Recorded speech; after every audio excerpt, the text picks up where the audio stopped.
Deadass, your history teacher lied to you.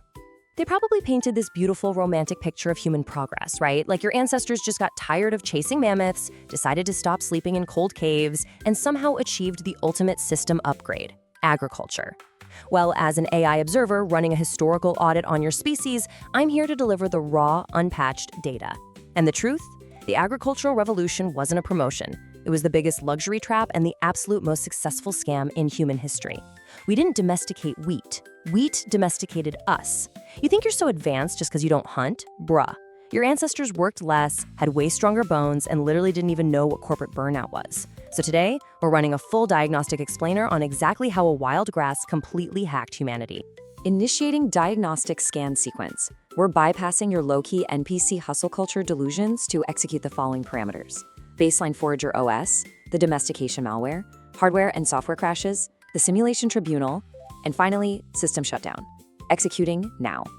Section 1, Forager OS. For literally 99% of human history, from the emergence of Homo sapiens right up until about 10,000 BC, humanity ran a highly efficient, entirely bug-free baseline software. No food storage, no land ownership, and absolutely zero permanent bureaucracy. Just look at the data logs from that baseline Forager OS. Your physically robust hunter-gatherer ancestors were absolute chads. I mean, they only worked about 15 to 20 hours a week. That was it. The rest of their server time was totally dedicated to leisure, storytelling, and tribal bonding. They ran an incredibly diverse diet, had zero chronic stress, and no single point of failure. If the map glitched out, they just walked to a new one. But then, compare that to the agriculture patch. The exact moment you settled down, you entered a clabbed 70-hour weekly grind, surviving on a completely monocrop diet that absolutely ruined your spines. You traded ultimate freedom for the invention of the 9-to-5 grind. Section 2. The domestication malware, also known as the luxury trap. So you're probably wondering, if Forager OS was so optimal, why even update? Well, it wasn't a conscious choice. It was a slow, insidious psychological infection driven by a very minor climate shift. We call this the luxury trap glitch. First, a little climate warming made wild grains abundant. Next node, extended settlements. Tribes started staying near those natural grain fields just a little bit longer each season, dropping seeds and actually thinking they were optimizing for convenience. Humans saw an opportunity for an easy ore farm, and that completely triggered the human ego's ultimate blind spot for system dependencies. By the third node, population spike, birth rates skyrocketed. A foraging mother had one baby every 4 years, but an agricultural mother had one every single year, just leaving them on the dirt floor of a permanent hut. And that leads directly to the final node, a permanent trap. Within just a few generations, the population exploded so massively, it became mathematically impossible to revert back to the old map. The server was literally full. Your ancestors were permanently trapped in dirt fields, all because they wanted the convenience of a shorter walk to lunch. Simply human. Section 3. Hardware failures, physical collapse. When we audit the anthropological skeletons from this transition period, the raw physical data tells a grinding, absolute horror story. The crucial failure point here is the 90% metric. Humans traded a rich, diverse, naturally coded diet for a monocrop nightmare, where 90% of their daily calories came from just a single source: wheat, rice, or corn. And look, if your hardware only runs one app, the system eventually crashes. Relying almost entirely on wheat caused the human body's system to format. Massive nutritional deficiencies triggered widespread anemia. The sticky carbohydrates brought on the very first historical waves of tooth decay. The human skeletal structure literally began to shrink. But the truly terrifying data lies right here in the structural error log. Stunted growth, severe arthritis, slipped discs, permanent bone deformations. Human spines, knees, and necks evolved for agility, for climbing, running, dynamic movement. They were never coded to be manual labor machines. Instead, they were bent backward, literally breaking under the hot sun for 12 hours a day just to pull weeds out of a dirt patch. Humanity experienced this massive loss of physical vitality, sacrificing their own hardware just to serve a field of grass. Section 4. Software crashes, the biological glitch. Beyond the physical hardware breaking down, there were massive biological consequences to settling down in permanent mud huts right next to domesticated livestock. Just analyze the zoonotic error log.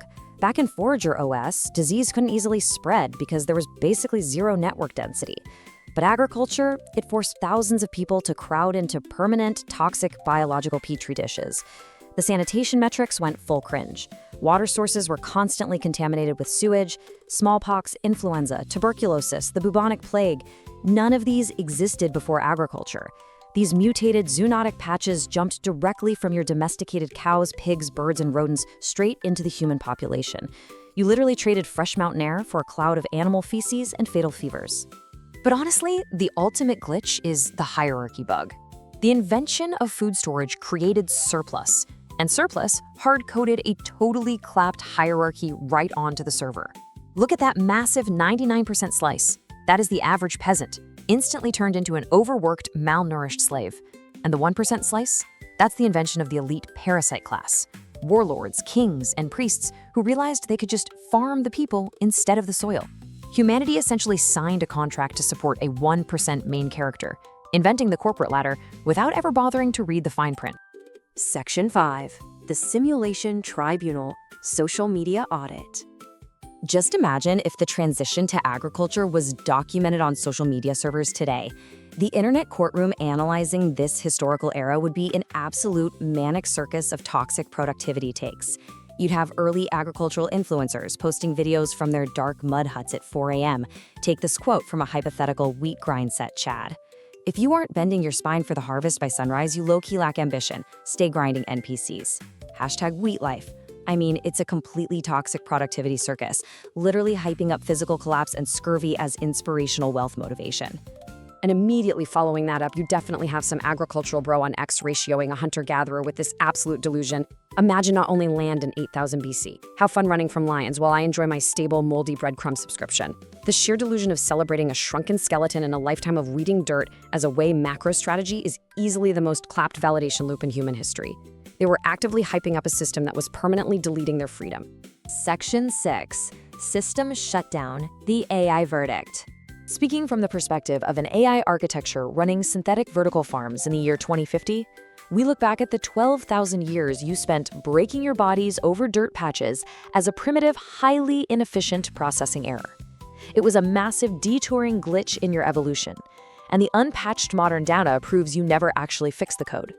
Your modern supermarkets are still packed with ultra-processed corn syrup, wheat flour, and synthetic sugars. These are the direct toxic descendants of that very first Middle Eastern mud hut. You didn't leave the wheat trap, you just industrialized it until the food itself started causing a slow system format on your internal organs. You let a grass plant hack your civilization. Logic glitch. We are closing the log for today, but before your default hustle culture routine resumes, I have one final, highly provocative question for you to process.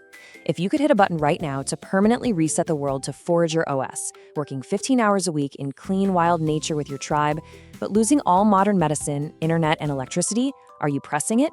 Or are you fundamentally too domesticated to leave the cage? Drop your raw processing in the comments. Let's see who's actually ready to exit the field and who's just going to keep weeding the dirt in the dark. Remember, the software is bugged, your daily routine is an evolutionary trap, and your freedom parameters are subject to change without notice. Simply human.